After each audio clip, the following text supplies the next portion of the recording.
Hello and welcome. My name is David, and you are listening to Change Your Mind podcast, episode 12. One, two, three, four.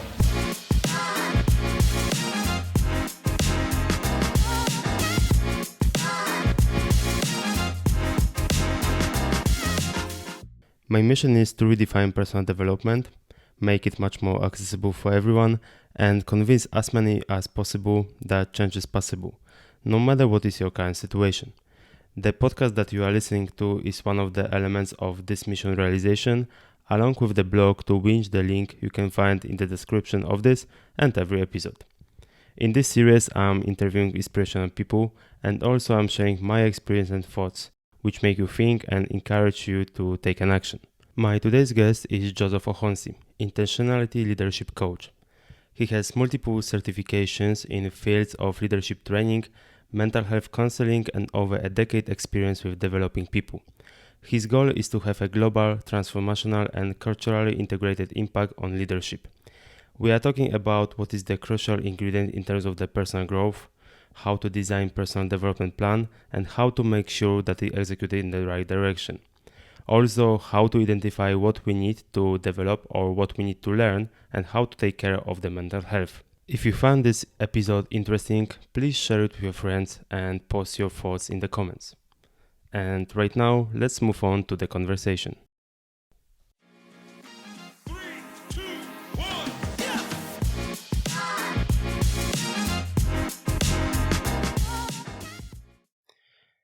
Hi, Joseph. Thanks for finding the time to talk with me. I hope that our conversation might be very useful for many people because you are doing the things that I'm quite interested in. So I think that we have a time to talk about them.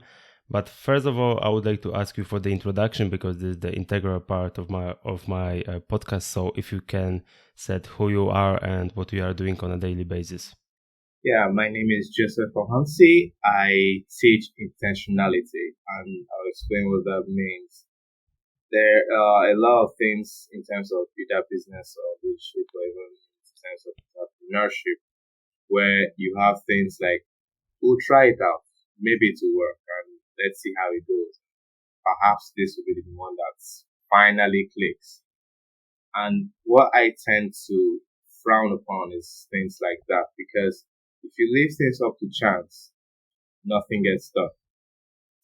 But if you are intentional about what you want to do, you say, this is my exact goal. And especially in leadership, if you can say, this is my exact goal, people would follow easily or easier at the very least.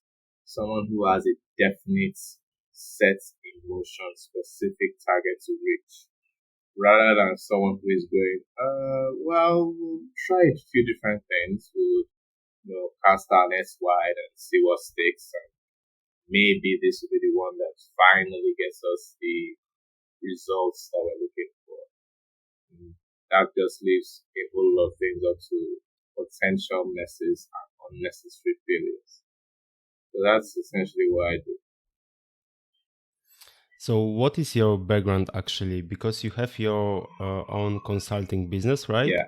But actually, I'm curious, what is your background? My background is mental health, and the reason for the consulting business was actually started with my father.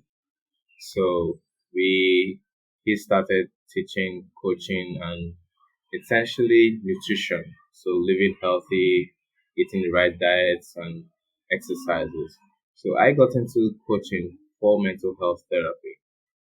That's essentially where I have more of my certifications in terms of dealing with things like depression, anxiety, and all kinds of mental health disorders because I have personal experience in how bad it can be when someone doesn't take care of their mental health. Yeah, I think that this topic about the mental health is really, I think it's really crucial right now that many people, talking about that, many people, talking about the how to take care of the mental health. But I think that we'll get to that point later. But I divided our conversation into two parts. The first one is about, I call it as a unlocking potential of individual. So first of all, I would like to ask you about what do you define as a personal development actually, if you have your own definition, let's say. So what I do in my training is called PDP, and that's personal development design. Now, what Mm-hmm. that personal design plan actually, so what it says is, first of all, we acknowledge that you are a person. You have your unique traits, you have your unique temperament, you have your unique skills and talents. And unfortunately, what tends to happen in personal development most of the time is people are looking for skill sets that they don't naturally have. So you have someone chasing after a particular talent or skill, but that's not their core potential. So they would chase after it either because their friends are doing it, or because it looks cool, or they are chasing after the money, and they end up 3 years down the line frustrated, depressed, and anxious because they are not getting any value either way. Because if you're building a business from scratch, especially if you're starting out, you need to give yourself at least 3 years. That's the basis of anything. Unless you're going to launch from someone else's platform, in which case that makes it a lot easier. So we start first with the person. What are your strengths? What are your capacities? Where do you have your own spark? And then we design it. And the design comes in terms of, we take a look at all the different factors involved with design. Your family life, your relationships, your work life, your hobbies, your interests. Because the human body is made up of a whole lot of concepts. You don't just isolate someone and say, well, I'm building. If you have a bad day at home, you have a bad day the whole day. Or if you're in a toxic relationship, you can't grow anywhere because you are dealing with this mental block in your brain. And it's like, well, you can't move forward with a glass ceiling on top of your head. So we take a look at the design. What are the materials we're working with? What's your family background? Do you have any past traumas that we need to handle? Do you have any limiting beliefs that we need to sort through? And this all forms the design. And then comes down to the plan where we say, okay, we are going to draft something for 3 months. We're going to draft something for 1 year. We're going to draft something for 3 years, 5 years. And this is the goal of each of those things. To make it hard enough just so you have to push yourself, but easy enough that you can push yourself not too much. Because I've had cases where people have chased after goals and gotten seriously impacted negatively because the goal was way too big. You take on too much, you take it on too fast, and you crash later on. It's like, well, I'm done. So that's essentially what we do. So do you think that first of all we need to identify this strength, but how to do that? I mean, let's say that we do not have help from the person like you. So if it's possible to do it by Yeah, let's say yeah, ourselves. absolutely. It just will take honest evaluation, and it has to be, you have to be really, really honest with yourself and say, for instance, we're looking at the design aspect of the plan, where we say, do you have any past traumas? We have to find out, is there anything I am currently doing that I am aware of that is impacting me negatively? And most of the time, if you ask yourself that question sincerely, you'll come up with a few answers. You might not like the answers, but you come up with a few answers. So, for instance, someone could say something as easy as, I am always late to meetings. That's something you're actively doing that you should not be doing. And so we ask the question, well, let's take that. And we want to make sure in the planning process, you plan with tiny changes. Make it small enough that you can do it, but difficult enough that you have to push yourself to do it. So a simple example would be someone who wants to go get a six pack, for instance. I'm not going to advertise to you that you should go to the gym 7 days a week. No, you would not do that because you've not started it. So what I would advise you to do is stand inside the gym 1 hour 3 times a week. Just stand there. Look out, walk around the environment, take a look at what's going on, ask yourself, well, what does this do? What does that do? Do that 1 hour every few days. And then once you've been consistent enough with actually physically going to the gym, the next step is to say, okay, pick an exercise, just one exercise. Do 3 reps. Or if you want to run on a treadmill, run on a treadmill for 15 minutes. Do that consistently. Once you master that, it's actually the next big thing, and the next big thing, and the next big thing. Because the problem, especially when it comes to exercise therapy, is that you just have these big magazines of people with big ass muscles and everything, and you go to the gym and you're like, well, I want to get as big as that right now. And you don't, and you get depressed, and it's like, well, now I'm not going to do it anymore. So, But yeah. I think this is the problem with the New Year's resolution, right? That, at the beginning of the year, people are committing that they will be going to the gym every day. But I think that it's too big for them. So, how to learn people, encourage people that they need to start small, actually, because they see the people who are big on the gym, and they would like to be the same, but it won't happen overnight, right? Yeah. So how to encourage people to that small steps, which are not giving their big results actually at the beginning? Well, the thing is, and this is what I love to prefer, I prefer progress over perfection. So if you have your PDP, you have a plan, and you say, on my plan, this is one of the goals. And I'm going to sit down in this gym for 1 hour. You would, for some people, that is probably the most difficult thing they will ever have to do. I didn't tell you to lift any weights. I didn't tell you to run. I didn't tell you to go do an exercise. I just said sit down in the gym for 1 hour. Do that 3 times a week. By the time you're in that environment for 3 hours in a week, you're around a different set of people. You see different things. Naturally, the human brain would say, well, I can try doing that. But the problem then comes in, if you take in too much, you take in too much. So you say, okay, now you set in the gym for 6 hours. Pick up one exercise. Do it for 15 minutes. Run it through just 15 minutes in a day, and you're done. But make sure you are consistent with those 15 minutes every single time you schedule that gym practice. And you're consistent with the exercises every single time you go to the gym. Hello? Progress takes small changes. You can get a six-pack in 6 months. You could. You wouldn't feel good about yourself in 6 months, but you could. Because in theory, always. you could take a bunch of supplements. You could stuff yourself with dietary needs that you probably taste horrible. You could go to the gym 7 days a week, and in 6 months you have your six-pack. But up here, you're not healthy. And here's the irony of it.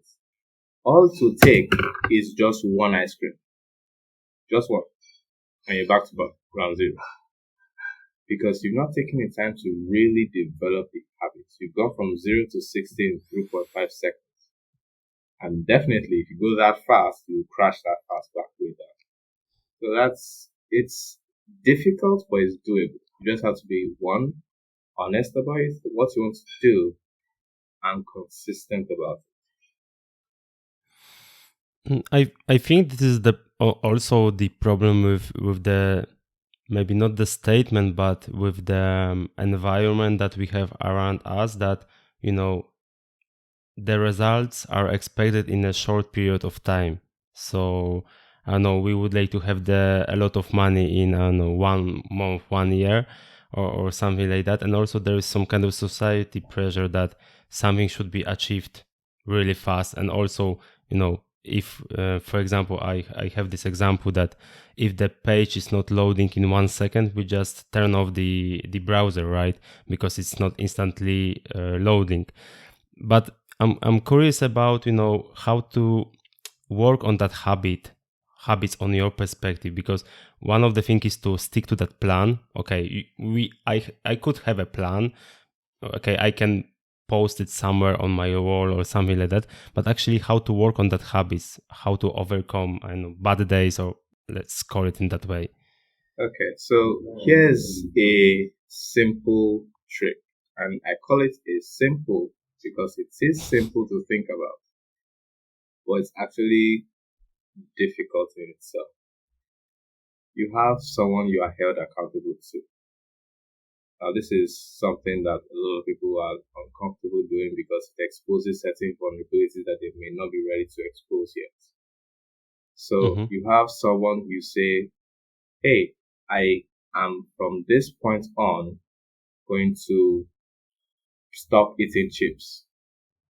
So anytime you see me eating chips, remind me that I said I'm going to stop eating chips. And then what are the consequences of you eating those chips? Does the person have the right to say, well, I'm taking the chips away from you? Or are there benefits to stop eating the chips? And the thing about the brain is we process information faster when we have benefits attached to it.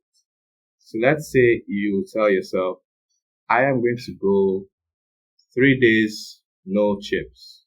And after those 3 days, I'm going to get myself an ice cream if I can make it through those 3 days. Your brain goes, ooh, ice cream. It's easier, not easy, but it's easier to follow through on a plan when you have a benefit waiting for you at the end of the day. And that is why I always teach to celebrate your small goals, no matter how small they are. For instance, Jordan Peterson, I absolutely love him. He gave a story one time about one of his clients who wanted to change their lifestyle. And he said, start with your room. Now, this person's room was a complete mess. So what he told them was, just get the vacuum cleaner and place it in your room and clean at least a part of it. Here's the funny part. The person brought the vacuum cleaner, put it in the doorway of their room, and moved and stepped over it every single time they wanted to go into the room. So they were just passing over it. That was too difficult. Just get the vacuum cleaner into the room. That's all he told you. But here's the flip of it. If he said, if I can get this cleaner into this room and clean just a tiny portion, I'm going to celebrate as if I have done something incredible. Because you have. Remember, we're doing progress over perfection. You want to celebrate the progress because the more you celebrate the progress, the more interesting the progress becomes to you. It's like, oh, well, I got this for that, and I got that for that. And now I'm going to be more intentional about what I'm doing because I'm rewarding myself for what I'm doing. So those two things help a lot. And yes, there are going to be days when you just don't give a flying foof. It's like, I am not doing this today. I don't care what anybody says. I am not. That's okay. That is like that. It's all a question of, okay, you've had a day, maybe 2 days like that, and you get back on the horse. Like, okay, I've had my pity party, I've had my days off, and now I want to get back in. So, especially with creating new habits, we think of it in therapy like creating a new path in a forest. You need to continuously grade the road, cut down the trees. And here's the problem. If you enter any kind of obstacle and you go back to your old familiar ways, guess what happens to the trees you cut down? They start growing back. So now you have more work to do, even though you already did a lot more work than you thought. So it's all about saying, I'm not looking at perfect. I just want to keep moving. I just want to keep moving, be accountable to someone and say, you know what? I was amazing this week. I am going out. I'm going to have fun because I deserve it. And those tends to help a lot more over time because you are building it over time. You're growing it over time. So that's essentially what it is. I'm also interesting, because you are saying about, giving that rewards to your brain, let's call it in that way. But how we assess whether we are executing this personal development plan, I will call it in that way, in the right direction? Do we need some kind of the checkpoints where we are checking, or I know who should be giving the direction of that plan, and how to check if we are doing a progress or not? Well, regardless of the plan, you have to be the one to check. And that's, like I mentioned, the personal part of the plan, the P, is where we have to start from. You need to ask yourself very specific questions. What are my personal goals? What do I want to achieve? What line of thinking am I going towards? For instance, someone who says, well, I have a gift for engineering. And then the person comes to meet you 2 weeks later and says, hey, guess what? I'm going to get my master's degree. And you say, well, what's your master's in? And the person goes, medicine. It's like, wait, hold on a second. You have a talent for engineering. What the bloody are you doing in medicine? But here's the thing. We then come down to, is it personal? Or are you just doing it for the sake of everybody else is doing it? Or because it looks cool? Or because there's more money in medicine?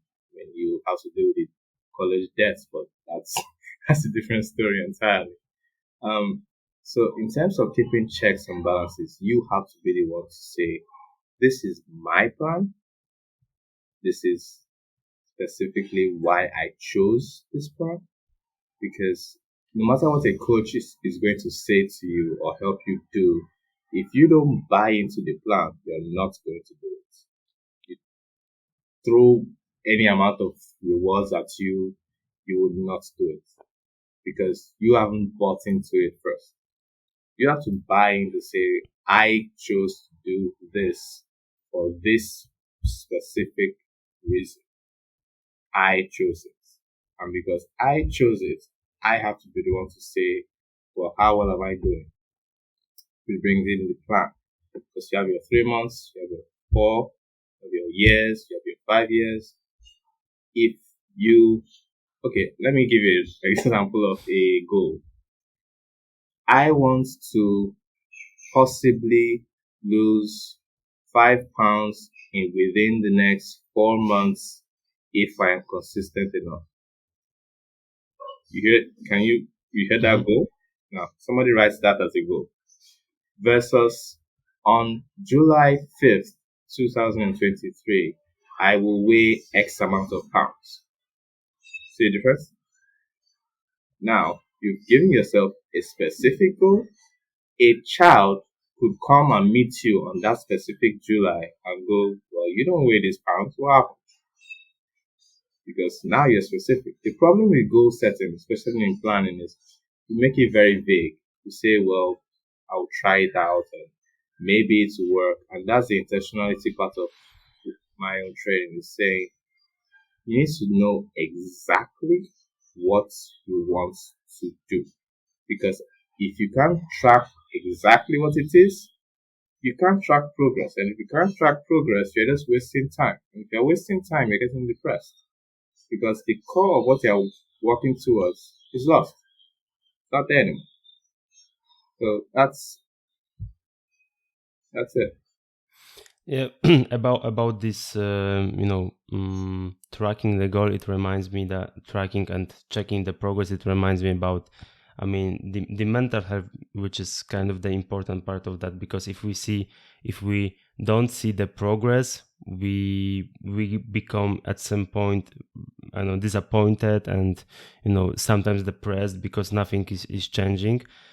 So basically, what is the let's say maybe let me rephrase it from the rephrase it differently. What is the mental health from your point of view, and how to take care of that? Yeah, and this is mental health in terms of failure inability to accomplish set goals is more demoralizing than mental health in failure to recognize goals. And I'll explain what that means. If I say this is what I want to do, I want to buy a car by next year, June. June next year comes around, there is no car. Now in my head, I'm going, well, see how stupid I am? I completely blundered here. I didn't get to where I wanted to go to. Versus someone who just wakes up in the morning and is like, well, I'm just going to live my life today. I don't exactly have a goal in mind. So mental health, especially, unless there's trauma involved, that's where it gets delicate.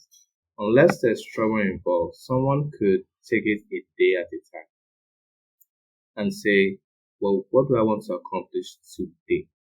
Forget about tomorrow, forget about yesterday. What's my goal for today? And this is something that I try as much as possible to practice myself, because you have to practice what you preach.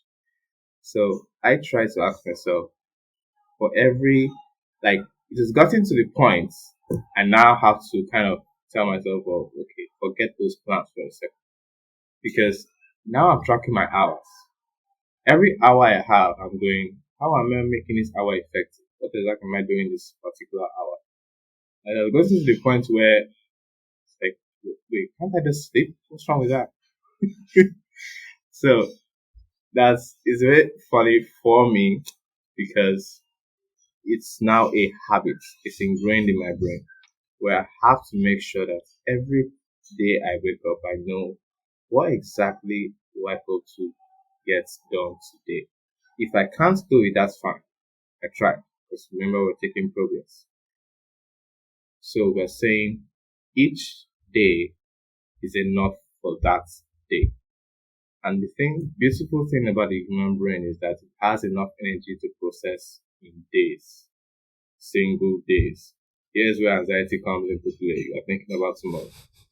That's the whole basis of anxiety, saying, well, tomorrow I have nothing to wear. I'm going to the office. What am I doing? And then depression says, you know what, forget the office. I am done. I'm just going to lie down here and not get up. It's like, can you stop doing that? Tomorrow is to come eventually. What about today? Is there anything you could do today to move your goals forward? And this is something that is seriously sad and depressing about mental health. I use that word intentionally. Is that if you don't have a specific place you're going to, you're just waking up on a daily basis, existing, you're not living. Those kind of people don't go far anywhere. And they can't go far anywhere. They actually can't. Because if you have no set goals, if you have no set purpose, there is no point to your life.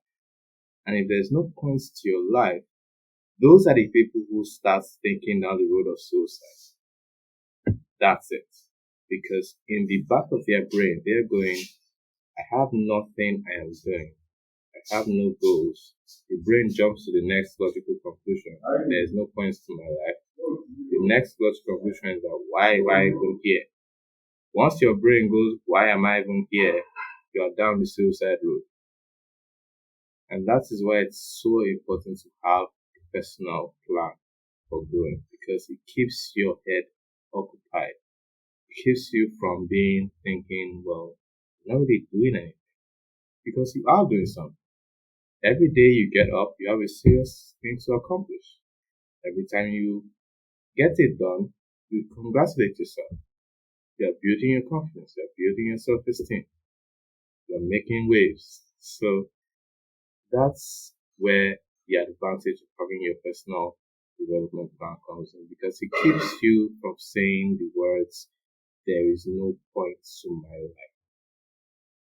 Once you can stop yourself from saying there is no point to my life, everything becomes easier because now you have so much potential. Now you have so much time.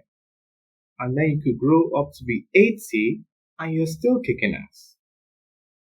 Because I have a friend, she is at this point over 70 and she's running laps. She's in the gym doing exercises. This woman is unbelievable. So it's all about what am I doing? Do I have something written down that this is what I'm exercising my brain towards? If I don't, you're in trouble, bro. So that's it. Yeah, it's really interesting point about having that plan, which I mean keep your mind, let's say, keep your head occupied, and this is how you can at the same time feel motivated, I would say, in that way. So this is very nice explanation, I would say.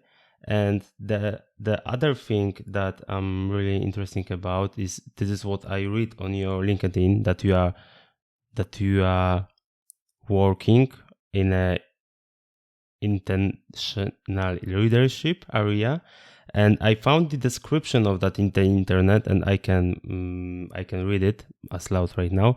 That the definition of intentional leadership is that is examine mindsets and behaviors that can limit potential and reorient the leader in a more purposeful, rewarding, and effective style of leading. Can you say this, let's say, in a simpler form, I would say? And what is the Yeah. definition actually about? So yes, that definition is definitely very good. Intentional leadership looks at asking one very simple question. What the fuck are you doing? That's all it is about. Because if you can answer that question to an 8-year-old child, you're good. So it's all about saying, well, this is the results I want. I want to be, the organizations want to be more productive, want to make more money, you want to have a amazing turnover rates where everybody is so happy to be part of the organization. Everyone is producing more than they should. Everyone is doing a good job. It's like, well, how do you get that done? And then comes the head scratcher. It's like, what the fuck are you doing? So it then comes down to the question to say, well, I have my results in mind and I want to nail it down as specific as possible. This is what I want to do. This is how I'm going to go from A to B. Now, to be fair, you can't always have everything lined up that way. Change is constant. Things happen. But even with that, if you have a clear path in mind, you have clear, specific, and I'll give you a good example of this. Have you ever seen a job description that has 5 specific items? No. There we go. All of them are just full of 10, 15 randomized search engines. And you get into the office in the morning and your boss leaves a pile of work on your desk. And you go home and perhaps your partner or your child walks up to you and goes, well, what did you do today? And you're like, well, I worked really hard. It's like, what exactly did you do today? And the brain kind of fries a little bit. It's like, well, wait a second. What exactly did I do today? And you go to meet your boss in the morning and it's like, could you explain exactly what my job is here? And the guy says, well, did you not get the job packet? Like, yeah, I did. It's a bunch of random words I don't know anything about. Like, well, read the packet. Go do your job. Frustration sets in. And here's the appalling thing. You are wasting money, you're wasting time. Because here's what tends to happen. You have three, four people in the same department with the same job description with similarities. So you essentially have four different people doing the exact same job and they don't even know what they're doing. That's millions in lost revenue. I mean, this is maybe because some companies are trying to hire people to have some kind of universal employees. I mean, that they are able to do everything and nothing, let's say. Yeah, there is nothing wrong with having someone who is quick on their feet. There is nothing wrong with having someone who fills in a lot of holes. You are good at this, you're good at that, and definitely I know from experience what that is like because I have my hands in a whole lot of different things. So there is nothing wrong with that. You just need to know, and this is my own leadership test. It's a test I have. If you can explain your company goals to a 5-year-old child, and that child can understand those goals and repeats them back to you, you're good. If you can't, you're in trouble. Because here's the problem. Have you ever been to one of those events or lectures where the speaker just drones on information? It's like, what is going on here? And your brain is like, before your brain finishes processing the last sentence, it's bombarded you with a new one. That's what tends to happen if the leader is not intentional because you're just giving information out. You're churning it out. And I heard a story, unfortunately, an employee got into an organization. They didn't know what they were doing. They didn't have any clear goals. And then 5 years down the line, everybody that employee met had left the company. There was a whole brand new set of people, all in 5 years. And this is an organization that is large in number. So you could imagine that nobody in that big organization stayed for 5 years. They all left and brand new people came in. See what happens to progress. Any kind of thing you've been building, and you've been building it and building it and building it. By the time you have a change in leadership, someone's going to have a new idea. So it goes like this, adjust, come back up.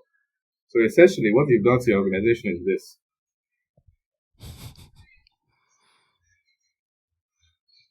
So So that's, yeah. yeah, so the question is, what are the skills are needed to, or what needs to be done to become that intentional leader or better leader in general? Like we have in our leadership training test is leadership test 101. Are your employees better than they were when they came in? If the answer is yes, good job. If the answer is no, you have work to do. Leadership test 102. Can you explain your vision to a 5-year-old child? More often than not, if a leader takes care of those two tests, you've gone from a 4 to a 7. Like that. That is where a lot of leaders struggle because, for instance, you have a leader who is a leader of a team of 12 individuals. Now, his boss has tasks that he wants him to accomplish. He doesn't know what those tasks are for. He's just doing it. Now, he has a team of 12 people and he's like, well, you guys go do this. Do what? Well, this. Like, what? And there's this back and forth. More often than not, it's not exactly the manager's or the supervisor's fault. It tracks all the way up to the CEO, all the way up to the C-suite levels. Because if at the top, we can't state exactly what we're doing, what is our purpose as an organization, what are our goal sets, and then share that with everybody else, and then have them buy into it. Because you're not going to buy into something that you don't understand fully. That's the essence of it. That's leadership test 101. You can't train anybody to get better if they don't even know what you are trying to get better at. And if you can't explain your ideas. If you need a PhD to understand your company's vision, I have an advice for you. Quit right now. Because even people with PhDs prefer simple solutions. Einstein said, if you can't explain it simply, you don't understand it enough. But the problem comes with we want to be smart. We want to appear to have all these big words and have a bunch of SEO terms thrown in the company, and you have a big company policy, and everybody goes, well, I'm going to work today, I'm going to work to do what today, and it's like, well, I don't really know. I'll figure it out when I get there.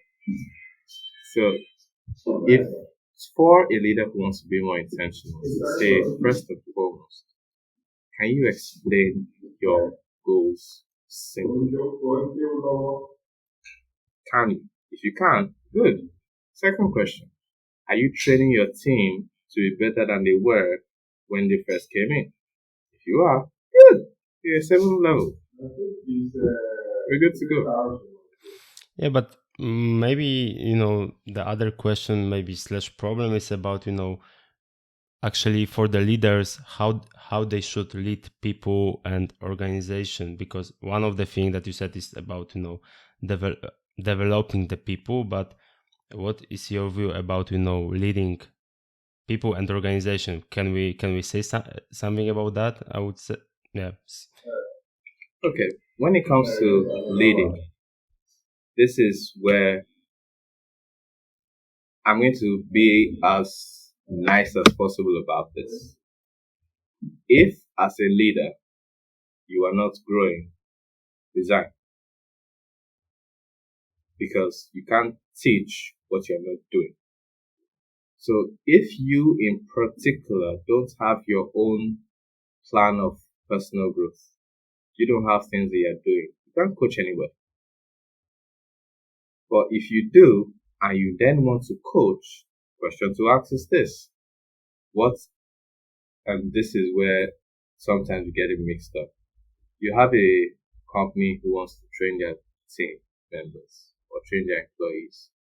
They send 30 employees to the hottest training camp in town. Most expensive. All expenses paid trip. Dump 30 of them there.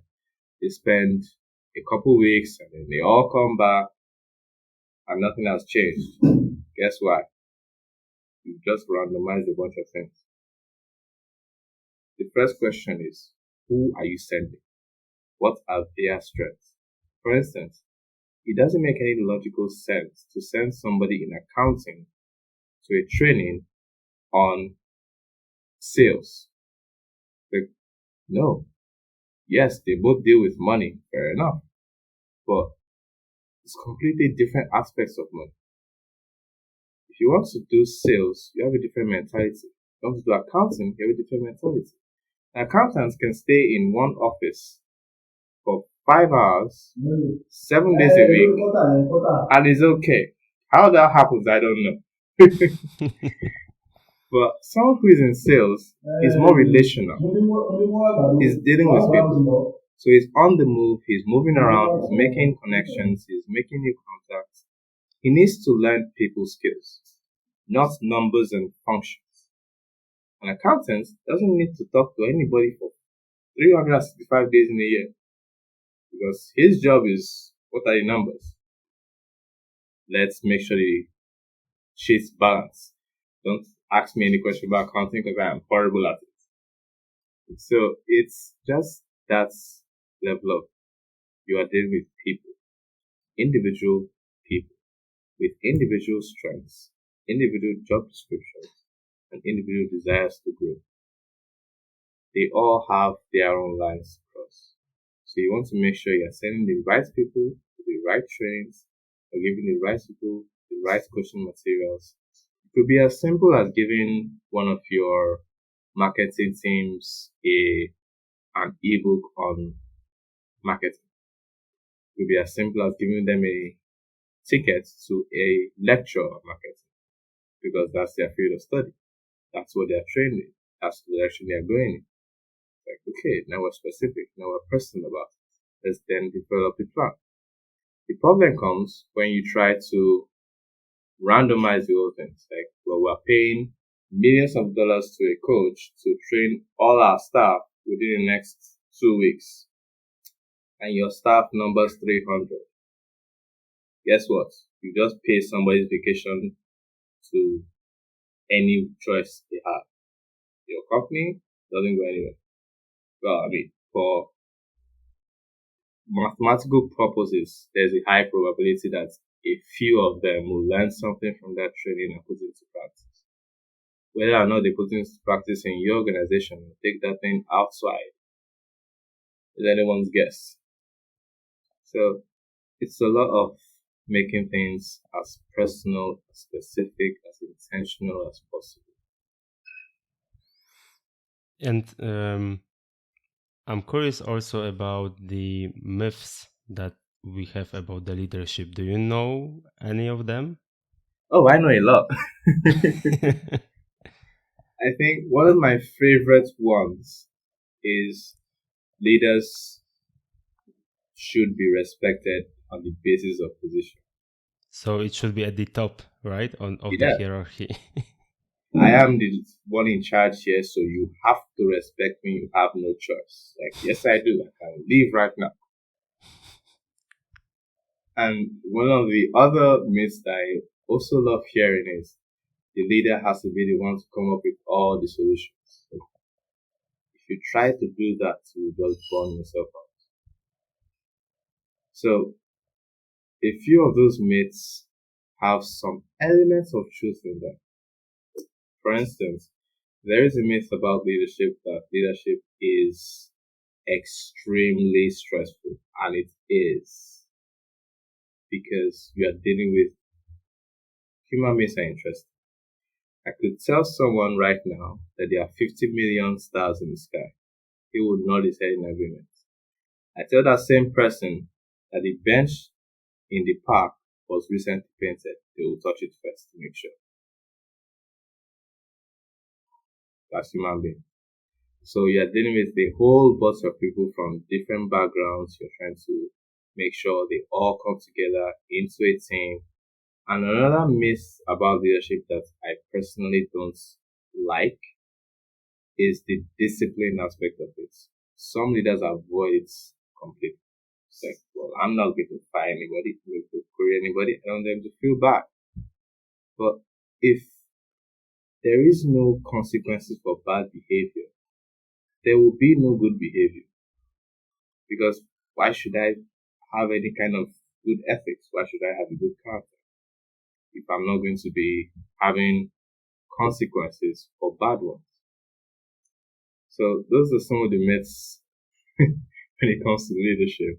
We could talk completely other about it, so we'll just hang it there. Yeah, I think that this about the having the respect to the leader is, I think, that the most popular one that I heard. Yeah. And the last question actually I have to you is about how actually you can help someone to become a better leader. Here's what I always say and what I always try was possible to teach. If you have exactly what you want to do, things become easier to do. And that's where I come in. What I try as much as possible is we sit down and have a 6-step plan. First step in the plan is organization. Let's organize all the facts together. Where are we going? What do we want to do? What is our main goal and purpose? Let's bring in all these facts together and say, okay, now we are looking at the full picture. We can more be able to say, this is what we are looking for. From then, we move on to the next step. How exactly do we plan to get this done? And that step answers a couple questions. First, what would you do to get these results? And what would you not do to get these results? Because both of those are important. The first one speaks to discipline in terms of I am going to make sure I commit to doing all of this. The second one speaks to character. These are the things I will not do. I would not hurt somebody intentionally just to advance my own goals. That's character. The first one says, what would you be willing to do? I will be willing to work 10 hours a week. That's what I'm willing to do. So it says, well, I'm willing to commit to 10 hours a week. And I'm going to be disciplined enough to commit to 10 hours a week. So we track those 6 steps until we get down to the I, which is saying, okay, now we've had the plan, initiate it. Let's actually put it into practice. So that's essentially what I do. So, if anyone is looking for more information, I think your profile and also your page is the right place to start, right? Yeah, Yeah. definitely. Yeah, and I saw that there is always an option to book the free call with you, if I remember correctly. Yes. Good. So I would like to thank you for this conversation. I think it might be useful for many people. So thanks again, and speak to you next time. Thank you very much. Have a nice day.